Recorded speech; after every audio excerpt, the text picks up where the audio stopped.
অনেক শীত, সারা বাংলাদেশে অনেক ঠান্ডা, তাই আপনাদের কথা চিন্তা করে আমরা হয়তো সবাইকে কম্বল দিতে পারবো না। আমরা বিশেষ করে এখানে যারা উপস্থিত হয়েছেন আপনারা কিন্তু কেউ আমাদের নেতা কর্মী না। আমরা দেখছি যারা একেবারে বেশি খারাপ অবস্থায় আছেন, যাদের বিশেষ করে যাদের সত্যিকারের প্রয়োজন তাদেরকেই আমরা এখানে ডেকেছি। যে আমরা যারা খুবই বেশি যাদের প্রয়োজন আসলে শীতবস্ত্র তাদেরকেই ডেকেছি। এই কারণে এখানে কিন্তু আমাদের, আবারও বলি, আমাদের কোনো নেতাকর্মী নাই, সবাই সাধারণ মানুষ। এখানে তাদেরকে আমরা প্রত্যেকটা ওয়ার্ডে বা ইউনিয়নে, আর বিশেষ করে এখানে আমাদের প্রতিবন্ধী সমিতির সভাপতি বাবুল আছে, এই বাগেরহাট জেলার না উপজেলার, উপজেলা প্রতিবন্ধী যে সমিতি আছে তার সভাপতি এই বাবুলও একটা তালিকা আমাদের কাছে দিয়েছে, যারা এই বাগেরহাটে প্রতিবন্ধী আছে তারাও এখানে আসেন প্রতিবন্ধী। এবং আমাদের এখানে এই অঞ্চলে যারা সব থেকে বেশি নিডি ব্যক্তি আছেন, গরিব আছেন, যাদের আসলে কম্বল কেনার সামর্থ্য আপনাদের নাই, আপনাদের প্রয়োজন, তাদের মাঝেই আমরা এই কম্বলগুলো বিতরণ করতে যাচ্ছি। কম্বল পাবেন। আর সিরিয়াল দিয়ে ওই ওখান থেকে ডান দিক থেকে উনি আসবেন, ওখান থেকে এক একজন করে উঠে আসবেন, সবাই একসাথে উঠবেন না। বিশৃঙ্খলা করলে কিন্তু আমরা দেওয়া বন্ধ করে দিব।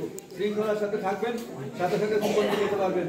আর আমাদের দেশে এক দুর্নীতিবাজ সরকার ছিল, তারা দেশের টাকা চুরি করে সব লুটপাট করে বিদেশে পাঠাচ্ছে, আর দেশে করছে কি, আমাদের দেশে অশান্তি ছিল, অরাজকতা ছিল, সব জায়গায় দুর্নীতি ছিল।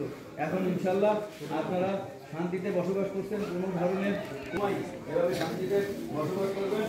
কিন্তু তার জন্য আমাদের নেত্রী বেগম খালেদা জিয়ার জন্য আপনারা দোয়া করবেন। উনি এখন দলের ভারপ্রাপ্ত চেয়ারম্যান তারেক রহমান, তারই নির্দেশনায় কিন্তু আমরা এই কাজগুলো করছি। আপনাদের মাঝে শীতবস্ত্র বিতরণ করেন, আপনাদের পাশে এসে দাঁড়ানো করেন, অন্যায় অত্যাচার জুলুম থেকে আপনাদের রক্ষা করার জন্য আমরা যা কিছু করি আমাদের নেতা জনাব তারেক রহমানের নির্দেশনায় আমরা সবাই জান।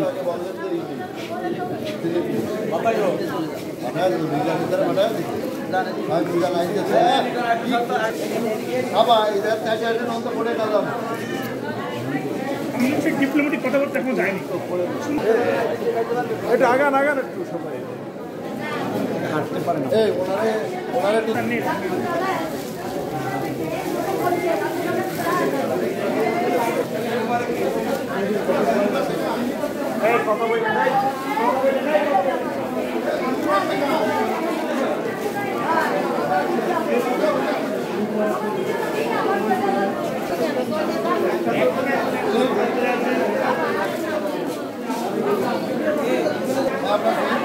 কথা বলতে পারেন না। আমাদের বসেন, থাকে আরো তা দেখবেন, বসেন। বসো বসো, নয় তা দেখবেন।